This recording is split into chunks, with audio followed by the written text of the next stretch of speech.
Hello there, this is T-Mac. I'm Farrell. And here today we are going to show you how to keep upkeep on your primitive firearm. And that's what we got here. Got the old New Englander Thompson 50 caliber. And I think Frank over here has got him a Hawkins. Is it a Hawkins? Yeah, it's a Hawkins. Yeah. 50 caliber? Genuine Hawkins. Genuine Hawkins. He got it off a hatchet jack. He was dead when he found him. Got it. Anyway. First thing, of course, I always do is run a brush through the barrel. And if it's been a while since you've done this, I like to chuck mine up in a drill and really give it a good go. With the drill, I've never actually used a drill, so this is going to be a new experience for me. Well, but stuff here is your shotgun cleaner. As far as they usually use these on shotguns. If you buy the pack of cleaning kit, it comes with a rifle cleaner and a shotgun cleaner, and this is the thick shotgun cleaner is what I'm using. And since you can't use no cool like snake cleaner or nothing like that, cleaners they got.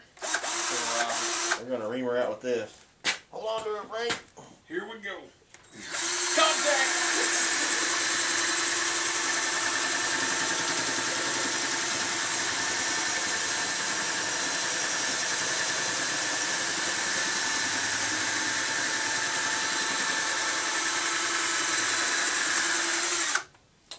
About one time is all you need on that.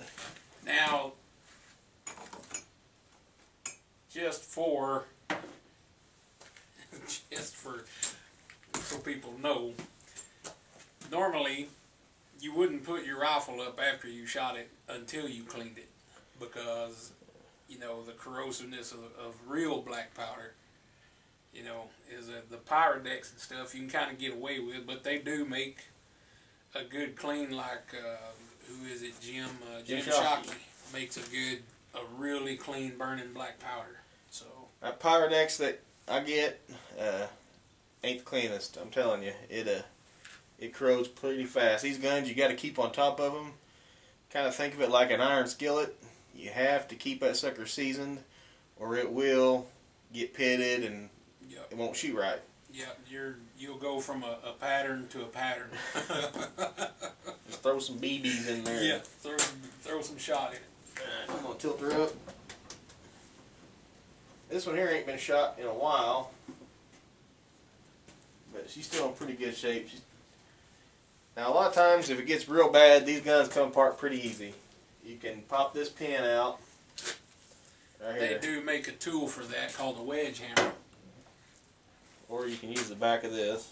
Yeah. And a screwdriver. Like I say, they do make a tool called a wedge hammer. Or the trusty catfish pliers. I use these for everything. Yeah, they were multi-purpose. They skin animals. Yeah. Anyway, most of these you can pull that pin out, take them apart. And what I like to do, if it's real bad, and putting it up at the end of the year sometimes, I will get a hot, boiling hot bucket of water. I'll put that nipple down in it and put a one of them right here. Put a swab through swab on it.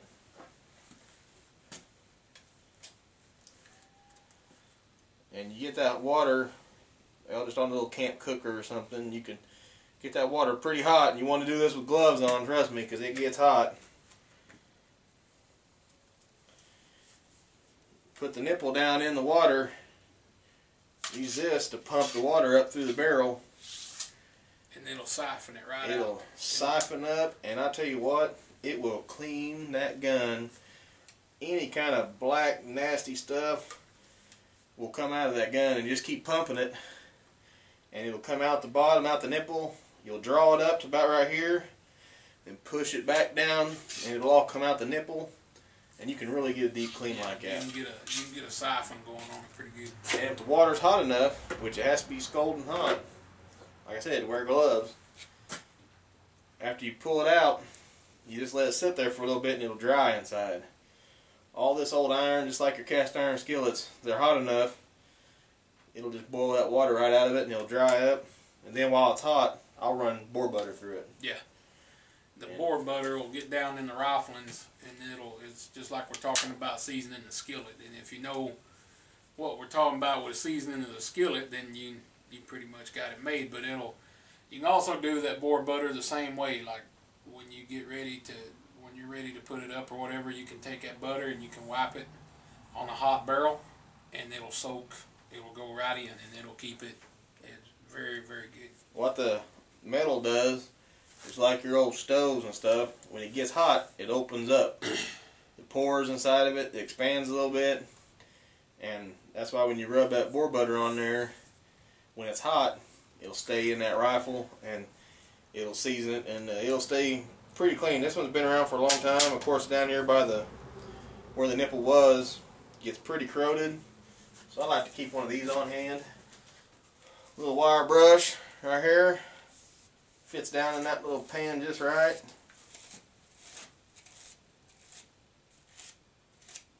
Wham, you can get a lot of that nasty rust out of there. Another thing is you want to make sure that you take care of your wood too. The wood is another, because you want to keep it clean. And sometimes I'll take just a light coat of, you can get mink oil in a can or something. And, yeah, and I'll wipe it down with mink oil, because if you got any kind of small crack or something in there where, water can get into it or something and start swelling or whatever, so that you want to make sure that you kind of keep a good condition on the wood too. And I took this one completely apart, re-sanded it, and refinished it, and it's still holding up really good. And every now and then, you get a big deep gash in that sucker. If it gets to looking too rough, I'll take it apart, give it a quick sand over, sand all the old polish off, and redo it. And it lasts for a long time. And these things come apart pretty easy, and they're pretty simple machines when you think about it compared to a new rifle. A couple of springs and a hammer and a block, and that's pretty much it. Let's get yours up here. This is in pretty good shape. I cleaned it before I put it up. This one right here, I acquired this one for Christmas, so not sure about it, but that's walnut on there, isn't it? Yeah, it's a pretty good deal. But Hawkins were pretty much the most sought after rifle for the mountain man, because they were just top of the line. It was top of the line. Think about Weatherby these days, stuff like that. That was a Hawkins and especially a 50 caliber. They were common calibers, and you needed that big boom to knock down them elk and stuff. Elk and stuff like that, and then plus, if you had a little lead and stuff, you swed your own bullets and stuff like that, and there you go. Which we will be doing soon. Yeah, that's another. I made some bullets the other day. These are for my 54 caliber Hawken. I poured these myself. Yeah, they're small mortar rounds, what I call them.